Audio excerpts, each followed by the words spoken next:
Hey everyone, welcome back to Up North with the Nybergs. Ed here. Hope you're doing really well. And I want to take this time as we get closer to the end of the year. I wanted to do kind of a recap of 2021 on some of the big projects that we wanted to get accomplished. But first, I want to thank all of the new subscribers that we've received. I've only been doing this channel now for roughly 10, 11 months or so. And, I thought it would be interesting and hopefully to develop a community of like-minded individuals to come together and share best practices, especially in the comments. And then I also wanted to show you kind of what we do up here in northern lower Michigan. So that's the first thing I want to do, especially as we close out 2021. I just want to say thank you very much for all of your support of the channel. So far in 2021, we really got a lot of things done. I took possession of some new equipment that really has helped around the property. Remember, we've got about 70 acres, and probably 50 of it's in woods or hardwoods and in pine and that kind of thing. So really the big thing in 2021 was just cleaning up the property with the equipment that we purchased and acquired and put to good use. I had a lot of help with Rachel and David and Cathy, especially coming up and helping kind of clear up the property quite a bit. So that was really a big milestone for us. We're not done. It's still a big job. It was neglected. We've been up here now for about going on 6 years, and it was neglected probably the previous 10 years. And we did as much as we could just with a limited amount of time that we had. As you know, Cathy and I both work full time in front of a computer, so any opportunity that we get to get out and clean things up, we certainly do it. And it's mainly in the evenings and on the weekends. So that was a big project that we got done. Some other ones later on in the year, we wanted to open up the trails so that we could do a little bit of snowmobiling, but also make it easier for us to harvest our own wood. And we've done that in the past, but now it's made it much easier to be able to get the tractor and this Kawasaki mule in there and just be able to get in there and clean it out. We're also going to take advantage of our snowmobiles and ride as well. So we're looking forward to that. We don't have enough snow yet. We need probably about another foot so that we get a nice base and so we don't beat up the sleds or the tracks. So that was big. The other thing is we replaced our splitter. We had a County Line 28 ton and we replaced it with a Wolf Ridge 35 ton, and that's kind of I would call it a prosumer type splitter. It's 35 ton, which is much bigger than the 28. The 28 was fine, it just was very slow, and so we wanted something that would speed that process along. Nothing against the smaller County Line. It just, whenever we had a lot of people out here, that was the bottleneck, was the splitter. And so if we're going to get free labor, we certainly don't want people standing around waiting and that kind of thing. So we upgraded there. I bought the Kubota MX 5400 in 2019, but we put it to good use. I ended up getting some implements this year, rotary cutter, box blade, and let's see here, that's pretty much it that I got from Land Pride, and I put those to great use as well too, cleaning up the property like I mentioned. It came with a backhoe, so I typically am going to use that in the spring and then take it off and then put on the rotary cutter and box blade and do some more work around the property.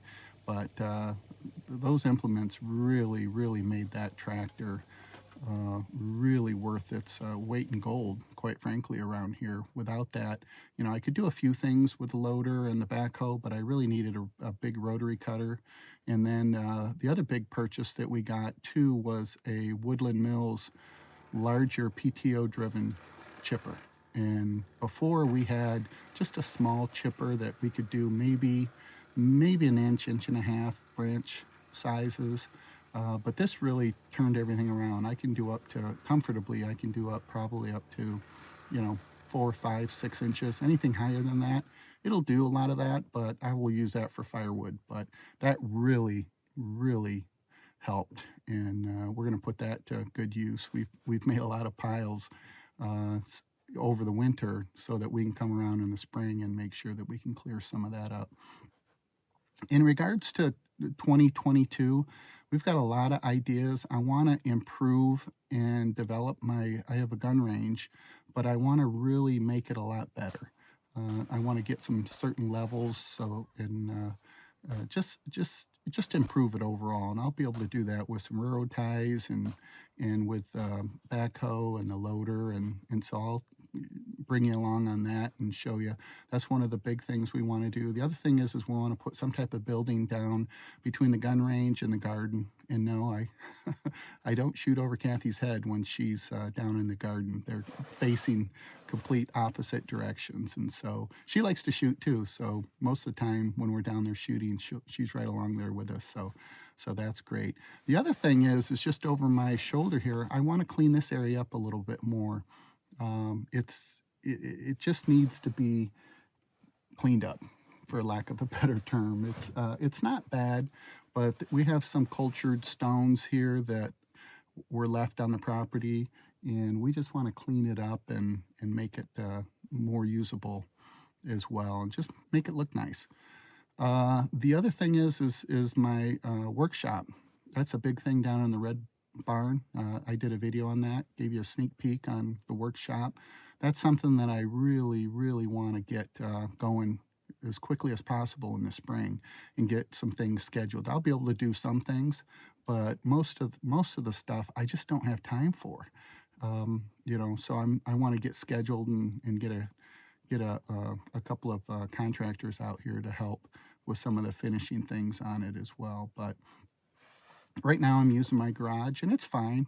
I've got plenty of room up there for the most part, but I want to utilize that space down there, and I've got all my equipment essentially is down there, so I want to have the shop really close to that.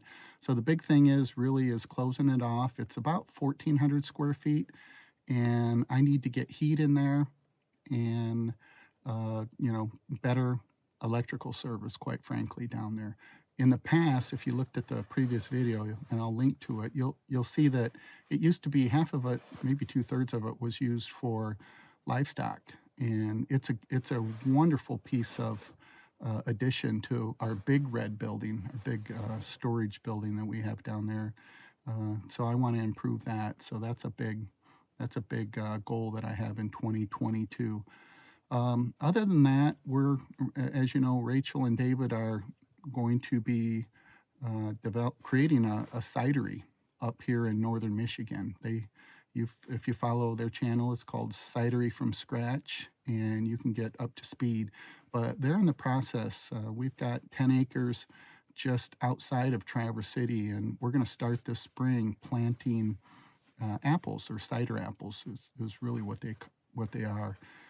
We'll also plant some dessert type apples like Macintosh and things like that. But for the most part, they're going to be traditional cider apples, and we're going to utilize tall spindle process. They're sort of like growing grapes, and so there's a lot of infrastructure that we need to make that happen as well. But because they can't get a contractor or can't get a building built until 2023, we're going to start on the orchard and hopefully get maybe 1 or 2 acres done this next year in 2022, and then the following year hopefully get another couple acres. And we're just going to continue to do that. It takes 3 to 5 years for those orchards to mature, and so we've got the time. They're up here, certainly got the energy, so we're going to start that. That's a big project in 2022. So once again, their channel is Cidery from Scratch, and you've seen them on my videos quite a bit as well, so certainly check them out. Other than that, I'm not sure we have a whole lot of time. We would like to do some maple syrup and get a sugar shack, but I'm not sure that that's going to happen in 2022. That's probably going to happen in 2023. And then the other thing that Cathy wants to do is get into becoming a beekeeper. And we've got the area to do that. We've got it all staked out. We just haven't had the time to put it up and fence it off. You really got to put electric fence around it. We have black bears around here, and if they whiff any of that, they're going to go in and just tear that up. So we certainly want to make sure that it's good and secure before we bring any bees out here. So that's something that she has a lot of interest in it, and we can use it actually to help with some of the recipes for the cidery when it's up and running. So that's a big project. I don't think we'll get to it in 2022. We'll try, but it's probably more like a 2023 job as well. But as I mentioned, we work, and so our plans and goals and really have to revolve around our job because we're in front of a computer, both of us, 8 hours a day, and we love to do the projects around here, but unfortunately our job doesn't necessarily afford that extra time to do that. So we're looking forward to eventually maybe cutting back, maybe to 4 days a week, maybe to 3 days a week as well over the next couple of years. That will certainly free up our time to be able to do that. And then, as always, as we fill in the weekends and the nights, especially during the spring, summer, and winter, is right here. We do a lot of cutting and splitting of wood. I run a couple of kind of entry-level steel chainsaws, and I want to upgrade those. I want to get a little bit bigger and faster chainsaws, so that's something that I'm looking forward to. I mean, the ones I have work fine. I've had them for going on 6 years, and they do work fine, but I want to improve in that area as well too, certainly to feed that splitter as well. And then there are two other projects that I'll mention briefly. One is we would like to get off grid more, and I've got a good friend up here that works for a solar company, and we're investigating on whether or not to go solar this summer, probably spring, summer. They're pretty backed up, and we want to certainly take advantage of the tax benefit or the tax credit we get for doing that before that runs out. So our goal has always been to kind of be off grid to some extent, but now that we've got a good friend that does it, he's educated us on it quite a bit, and so we might pull the trigger this summer. And then last but not least, the final one is upgrading our wood boiler. It's going on 20 years, and that wood boiler, it works, but it's not very efficient. And so we want to improve and upgrade that as well to go along with, being off grid and having a solar array and generating some of our own energy, especially some of our heat up here. So we've got a lot planned. So if you're thinking about subscribing, I certainly hope you do so. It helps the channel, supports the channel, and more than anything, I really enjoy the comments and the questions and things like that. That's why I did it. Quite frankly, created this channel was just to interact with like-minded individuals like yourself. So please consider subscribing, and as always, please ask questions. And if you see me doing something that you think there's a better way to do it, I am a lifelong learner, and you will not offend me. I want to hear it. So if you see me doing something that you think I could be doing something easier, better, quicker, faster, those kind of things, certainly let me know. That's what this is about, and obviously, if other people read comments, they learn as well. So it's a great community to do that. So with that, I want to wish you a very, very happy New Year. And if you're watching this in beginning of 2022, let's make 2022 the best year yet, and be safe. And let's continue to communicate. And as always, I really, really appreciate the subscribers, and I really appreciate you watching and supporting the channel. So happy New Year, and we'll see you in the next year.